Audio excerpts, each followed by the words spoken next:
பிரபஞ்சம் ஒரே ஒரு விஷயத்தை தான் கொடுத்திருக்குது, மூச்சு எடுக்கிறதுக்கும் மூச்சு விடுறதுக்கும். அந்த உறுப்பு மூக்கு மட்டும்தான். ஏன்னா மூக்குக்குள்ளதான் ஃபில்டர்ஸ் இருக்கு. மூக்கை தாண்டி நுரையீரலுக்குள்ள உங்க காற்று பிரவேசிக்கணும்னா ஃபாரின் பார்ட்டிகல்ஸை பிரிச்சிரும், அசுத்தங்களை பிரிச்சிரும். அங்க ஒரு லிக்விட வச்சிருக்குது. அது அந்த காற்றை கொஞ்சம் சூடுபடுத்தி, ஏன்னா பாருங்க இங்க ரொம்ப கோல்டா இருக்குது, அந்த காற்றை கொஞ்சம் சூடுபடுத்தி அதை பதப்படுத்தி ஃபில்டர்ஸ் பண்ணி அப்புறம் நுரையீரலுக்கு அனுப்புற எவ்வளவு ஒரு அருமையான வேலை செய்யற இந்த மூக்கை விட்டுட்டு முதல்ல சாப்பாடு எடுத்து வாயில போட்ட உடனே மெல்லணும். எங்கிருந்து எச்சில் வருதுன்னே தெரியாது. இந்த உலகத்துல எங்கிருந்து ஒரு வற்றாத ஊற்று ஒன்று இருக்குது, அது எச்சில் தான். எங்கிருந்து வருதுன்னே தெரியாது. ஏன்னா சாப்பாடு கூட அது கலந்தாதான் கீழே வயிற்றுக்குள்ள உருவாகக்கூடிய அமிலத்துக்கு சப்போர்ட் பண்ணது. அது எங்கிருந்து வருதுன்னு தெரியாது. அதை ஒரு காற்று உண்டு பண்ணுதுன்னா நம்ப முடியுதா? நம்ம வீட்டில் இருக்கிற குழந்தைங்க இல்லை நம்ம எல்லாம் ஒருத்தங்க அங்கே விழுந்து கிடக்குறாங்க, உயிரோடு இருக்கானா செத்துக்கானான்னு போய் பார்த்துட்டு வாடா அப்படின்னு சொன்னால் என்ன பண்ணுவாங்க? ஃபர்ஸ்ட் போய் மூக்கு கிட்ட தான் பார்ப்பாங்க. கரெக்ட் தானே? ஹார்ட்டை கூட பார்த்துக்க மாட்டாங்க. உயிருடன் இருக்கிறானா இல்லையான்னு செக் பண்றதுக்கு எது தொடர்பு இருக்குது? மூச்சு தொடர்புல இருக்குது. ஒரு மனிதன் தூங்கும் போதும் முழிச்சுக்கிட்டு இருக்கும் போதும் வேலை செஞ்சுக்கிட்டு இருக்கிற, எப்பவுமே வேலை செஞ்சுக்கிட்டு இருக்கிற ஒரு உறுப்புன்னா அது மூக்கு தான். கரெக்டா இல்லைங்களா? இந்த மூச்சுக்கு அவ்வளவு முக்கியத்துவம் இருக்குது. ஏன்னா இப்ப நமக்கெல்லாம் தெரியாது. இப்போ நம்ம எல்லாம் இப்ப நீங்க என்ன பேசுறத கவனிச்சுக்கிட்டு இருக்கிறீங்க. இப்ப நான் ஒரு கொஸ்டின் கேட்கிறேன், உங்க கண்ணு எவ்வளவு தடவை இமைச்சதுன்னு யாருக்கா சொல்ல முடியுமா? பிராணன்கிற ஒரே ஒரு வாயு 10 விதமா வேலை செய்யுது. காதை கேட்க வச்சுக்கிட்டே இருக்குது. எல்லாம் ஒரு நிமிஷத்தை கவனிச்சு பாருங்க.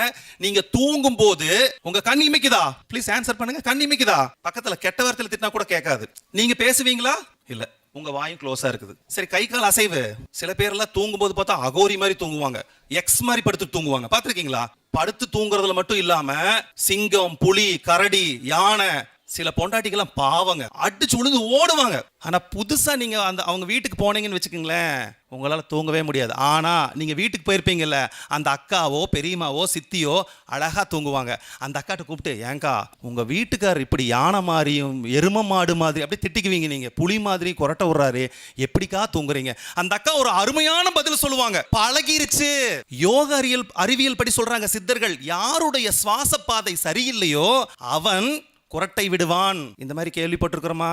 எங்களுக்கு அதெல்லாம் தெரியாது. நாங்க நல்லா தூங்குறோம் நாங்க எப்படி நினைச்சுக்கிட்டு இருக்கிறோம்? கொரட்டை விட்டு தூங்கினா தான் நாங்க நல்லா தூங்குறோம் நினைச்சுக்கிட்டு இருக்கிறோம். ஆனா அது தப்பான தூக்கம். ஏன் தெரியுமா? நீங்க கொரட்டை விட்டு தூங்கும் போது உங்க வாய் திறந்திருக்கும். பிரபஞ்சம் ஒரே ஒரு விஷயத்தை தான் கொடுத்திருக்குது, மூச்சு எடுக்கிறதுக்கும் மூச்சு விடுறதுக்கும். அந்த உறுப்பு மூக்கு மட்டும்தான். ஏன்னா மூக்குக்குள்ளதான் ஃபில்டர்ஸ் இருக்கு. மூக்கை தாண்டி நுரையீரலுக்குள்ள உங்க காற்று பிரவேசிக்கணும்னா ஃபாரின் பார்ட்டிகல்ஸை பிரிச்சிரும், அசுத்தங்களை பிரிச்சிரும். அங்க ஒரு லிக்விட வச்சிருக்குது. அது அந்த காற்றை கொஞ்சம் சூடுபடுத்தி, ஏன்னா பாருங்க இங்க ரொம்ப கோல்டா இருக்குது, அந்த காற்றை கொஞ்சம் சூடுபடுத்தி அதை பதப்படுத்தி ஃபில்டர்ஸ் பண்ணி அப்புறம் நுரையீரலுக்கு அனுப்புற எவ்வளவு ஒரு அருமையான வேலை செய்யற இந்த மூக்கை விட்டுட்டு, வாய்க்கு ஏதாவது ஃபில்டர் இருக்குதா? பாயாச தூத்துனா முந்திரி பருப்பு மட்டும் வர மாதிரி ஏதாவது ஃபில்டர் இருக்குது? காற்று அப்படியே போகுது. நம்மளோட நோய்களுக்கு 90% காற்று காரணம் என்ன தெரியுங்களா? வாயால சுவாசிக்கிறது. அதையும் நம்ம போய் நம்பி என்ன ஏமாந்துருவோம்? டாக்டர்கிட்ட நம்ம ஒய்ஃப் எல்லாம் போய் சொல்லுவாங்க, டாக்டர் என் ஹஸ்பண்ட் கொரட்டை விடுறாரு. கொரட்டை பிரச்சனை இல்லை, மூச்சு பிரச்சனை, மூச்சு பாத பிரச்சனை, அடிப்படை பிரச்சனை, பிராணன்ல பிரச்சனை. பிராணன் அந்த காற்று மட்டும்தான் உடம்புல எத்தனை வேலையை செய்யுதுன்னு இப்ப லைனா சொல்லிட்டு வர பாருங்க. ஒரு ராக்கெட் விடுவார் ஒருத்தர், சேட்டலைட் லான்ச் பண்ணி எல்லாம் பண்ணுவார், சாஃப்ட்வேர்ல பிஸ்தா இருப்பாரு. அவர்கிட்ட போய் ஹவு டைஜஷன் டேக்ஸ் பிளேஸ்னு கேட்டு பாருங்க. I don't know. சாப்பிடுவோம், பின்னாடி வரும், அவ்வளவுதான். அதுக்கு பின்னாடி எவ்வளோ ப்ராசஸ் இருக்குது அதெல்லாம் எனக்கு தெரியாது. முதல்ல சாப்பாடு எடுத்து வாயில போட்ட உடனே மெல்லணும்.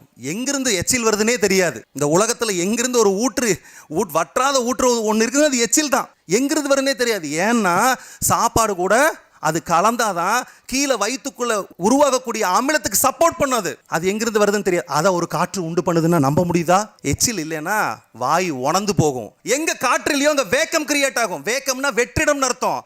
எச்சில் இல்லைன்னா வெற்றிடம் உருவாயிருந்த இடத்துல எச்சில் இருக்கிறனாலதான் இந்த இடமெல்லாம் வெற்றிடம் இல்லாமல் இருக்குது. கொஞ்ச நாள் ஏதாவது சாப்பிட்டுட்டு இல்லை எதுவுமே பேசாமல் அமைதியாக இருந்துட்டு எங்கேயாவது நடந்துட்டு வரும்போது வாய் உணர்ந்துக்குச்சின்னு சொல்லுவீங்களா இல்லையா? அந்த சமயத்தில் அந்த காற்று வேலை செய்யாது. அடுத்தது சாப்பிட்ற சாப்பாட்டு கூடயே மூச்சு காத்து உள்ளுக்குள்ள போகிற மாதிரி செட்டப் பண்ணி வச்சிருச்சு பிரபஞ்சம். அப்படி தானே? வாயிலிருந்து உணவு குழலும் இங்கே தான் போகுது, மூச்சு குழலும் அங்கே தான் போகுது. சாப்பிட்ற சாப்பாடு சில நேரம் மூச்சு குழாய்க்குள்ள போயிடுச்சுன்னா நம்ம என்ன பண்ணிடுறோம்? இப்படி தலையில போட்டு தட்டுறாங்க. ஏங்க, என்னைக்காவது ஒருத்தங்களுக்கு பொறை ஏறிடுச்சுன்னா நான் சொல்றேன் தப்பா நினைச்சுக்காதீங்க, முதுகுலையோ கையிலையோ கால்லையோ தட்டாம ஏங்க தலையில தட்டுறாங்க சொல்லுங்க. சில பொண்டாட்டிகளுக்கு கோபமா இருந்துன்னா புருஷனை 2 சாத்திடுவாங்க எக்ஸ்ட்ராவே. என்ன பண்றது, புருஷங்க பாவம் வாங்கிதான் ஆகணும். சில நேரம் நாங்களும் அப்படி தப்பிப்போம். முடி வந்துடும், சாப்பிட்ற டைம்ல முடி வந்துடும். அடுத்த வேளை சாப்பாடு சாப்பிடணும் தானே புருஷன். என்ன சொல்லி வைக்கிறது, இந்த முடி இந்த இலையில இருந்தால் அழகு, உன் தலையில இருந்தால் அழகுன்னு சொல்ல வேண்டிய கட்டாயத்தில் இருக்கிறோம். அப்பதான் அடுத்த வேளை சோறு கிடைக்கும். சரி, இப்ப பதில் சொல்லுங்க, ஏன் தலையில தட்டுறோம்? ஏங்க உற்பத்தி ஸ்தானன், பிராணன் உற்பத்தி ஸ்தானன் உள்ளுக்குள் இருக்குது, அது தட்ட முடியாது. இங்க தட்டும்போது பிராணன் நெறிப்படுத்துங்க, காற்று நெறிப்படுத்தும். உணவு குழாயில போகக்கூடிய சோறையும் மூச்சு குழாயில இருக்க எடுக்கக்கூடிய மூச்சையும் பிரிக்கிறது ஒரு காற்று. ரெண்டாவது விஷயம், அந்த சாப்பாடு உள்ள போனதுக்கு அப்புறம் டைஜஷன் பண்ணணும். அதை டைஜஷன் பண்ணி அதிலிருந்து எடுத்த சக்தி உடம்பு ஃபுல்லா வியாபிச்சு கொண்டு வரணும். அதுக்கு பேர் வியானன். வியானங்கிற காற்று அந்த வேலையெல்லாம் செய்யுது. சாப்பிட்டதுக்கு அப்புறம் எனர்ஜி வருதா இல்லையா? இப்ப மத்தியானம் அங்க போய் சாப்பிட்டோம் தானே, அதுக்கப்புறம் தானே பிரமிடுக்கு அங்கே இங்கே நடந்துட்டு அது இதுன்னு சாப்பிடவே இல்லை, நடக்க முடியுமா அப்படின்னு போய் உட்காந்துருவோம். சரி, சாப்பிட்டு முடிச்சாச்சு, சக்தி உறிஞ்சாச்சு, மிச்சமான எக்ஸ்கிரிமேஷன் தேவையில்லாத பொருட்களை வெளியே தள்ளுறதுக்கு அதுக்கு ஒரு மலைக்காற்று. யூரினை தள்ளணும்னா அது ஒரு காற்று, மலத்தை தள்ளணும்னா அது ஒரு காற்று. இங்க பாருங்க, காற்று ஒன்றுதான், ஆனால் அது செய்யற வேலையை பொறுத்து 10 விதமான பேர்களை சுமந்து இருக்குது. மனுஷன் ஒருத்தன் தான், அவன் செய்யற வேலையை வச்சு அவனுக்கு ஒரு பேர் வைக்கிறாங்க, குயவன் அப்படிங்கிறான். அப்படின்னா மண்பாண்டம் செய்யறவன், சரிதானே? ஆனா அவன் மனுஷன் இல்லையா? அவன் ஏலியனா மனுஷனா?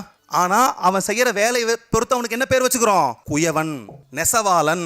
அவன் மனுஷன் தான். அதே மாதிரி பிராணன்கிறது மனுஷன், பிராணன்கிறது ஒண்ணுதான், அது செய்யற வேலையை பொறுத்து கூர்மன், நாகன், தனஞ்சயன், தேவதத்தன், கிரிதரன், பிராணன், அபானன், விபானன், வியானன், அப்படி ஒவ்வொரு பேரா வச்சுக்கிறோம். அப்போ இந்த தச வாயுக்கள் 10 விதமான வேலை செய்யற காற்றை ஒரு இடத்துல இருந்து பிடிச்சி கண்ட்ரோல் பண்ணிட்டீங்கன்னா வியாதிகளே வராது. அதனாலதான் சதா பிராணாயாமிக்கு மரணம் இல்லைன்னு சொல்றாங்க. இந்த புருமத்தியத்துக்குள்ள இருக்கக்கூடிய பிராணன் உடம்பேகமா வியாபிச்சிருக்குது, அதுதான் இந்த வேலையெல்லாம் செய்யுது. இப்போ உங்களுக்கு அதை நான் பிராக்டிக்கலா சொல்ல போறேன் எப்படின்னு. இந்த காற்று கண்ணை இமைக்க வைக்குது, சோறை டைஜஷன் பண்ண வைக்குது, கை காலை அசைக்க வைக்குது, காதை கேட்க வைக்குது, வாயை பேச வைக்குது, கை காலை நடக்க வைக்குது. இது எல்லாம் பண்ற காற்று நீங்க தூங்கும் போது எங்க போகுது கவனிச்சிருக்கீங்களா? பதில் சொல்லுங்க. நீங்க முழிச்சிட்டு இருக்கும்போது, இப்ப பாருங்க, நீங்க முழிச்சிட்டு இருக்கீங்க, நான் முழிச்சிட்டு இருக்கிறேன். என்னால பேச முடியுது, பார்க்க முடியுது, கேட்க முடியுது, நடக்க முடியுது, ஓட முடியுது, ஆட முடியுது, உட்கார முடியுது, என்ன வேணா பண்ண முடியுது. ஆனா தூங்கும் போது உங்களை இயக்கிட்டு இருக்கக்கூடிய அந்த இயக்கத்துக்கு காரணமான ஏதோ ஒரு சக்தி தானே. ஆமாவா இல்லையா? இங்க பாருங்க, இந்த கையை அப்படி தூக்கணும், ஒரு சக்தி வேணும். இல்லாம சும்மா அப்படி கை வராது. என் கண்ணுல இருந்து பார்க்கணும், ஒரு சக்தி வேணும். இதையெல்லாம் இயக்கிட்டு இருக்கக்கூடிய அந்த காற்று எங்க போகுது? அதைத்தான் சித்தர்கள் சொல்றாங்க. தூங்காமல் தூங்கி சுகம் பெறுவது எக்காலம். சித்தர்கள் சொல்லக்கூடிய ஒவ்வொரு வார்த்தைக்கு பின்னாடி ஒரு அறிவியல் இருக்குது. அட மடையா, நீ தூங்கிட்டு இருக்கும் போது உன்னோட சக்தி எல்லாம் புருவமத்திக்கு போயிருதுடா. அந்த தூங்கிட்டு இருக்கிற நிலையில உனக்கு விழிப்புணர்வு இல்ல. தூங்கும் போது மனசு இருக்குதா? கரெக்டா சொல்லணும் ஆன்சர். பிஎம்சில கரெக்டா இருக்கிறாங்களா நம்ம ஒரு தடவை செக் பண்ணிடலாம். Cross check. JK sir, with permission, with JK sir, I'm checking. தூங்கும் பொழுது மனம் இருக்குதா இல்லையா? இருக்குன்னு சொல்றவங்களுக்கு ஒரு கொட்டு, இல்லைன்னு சொல்றவங்களுக்கு ஒரு ஜே. சரி, நான் இன்னொரு கொஸ்டின் கேட்கறேன், புரிஞ்சுக்கிறேன். தூங்கும் போது நீங்க இருக்கிறீங்களா இல்லையா? நேற்று எத்தனை மணிக்கு தூங்குனீங்கன்னு உங்களை கேட்டேன்னா, நீங்க 10 மணிக்கு தூங்குனீங்கன்னு சொன்னா அது சரியா தப்பா? அது தப்பு. 10 மணிக்கு உங்களால தூங்கி இருக்க முடியாது. 10 மணிக்கு நான் தூங்க போனேன்னு சொல்றதுதான் கரெக்ட். 10 மணிக்கு தூங்குனேன்னு சொல்றது தப்பு. அறிவியல்ல நிரூபிச்சிருக்கிறாங்க. ஒரு மனிதன் உறக்கத்துக்கு போனதுக்கு அப்புறம் அவன் 270 தடவை புரண்டு படுக்கிறான். மனசு சரியில்லாதவன், உடம்பு சரியில்லாதவன், மனசு சரியிருந்து உடம்பு சரி இருக்காதவன் ஒரு 10-15 தடவை புரண்டு படுக்கிறான். புத்தர்னால மட்டும்தான் இது சாத்தியமாச்சு. அதனாலதான் ஓஷோ சொல்றாரு, எண்ணங்களற்ற மனிதனுக்கு சொந்தக்காரன் புத்தன் அப்படின்னு. மனம் இல்லைன்னா தான் அது சாத்தியம். சரி, இப்ப மறுபடியும் விஷயத்துக்கு வர்றேன். அந்த காற்று நம்மளை இயக்கிட்டு இருக்கிற காற்று தூங்கும் போது ஒரு இடத்துல போய் நின்றுது.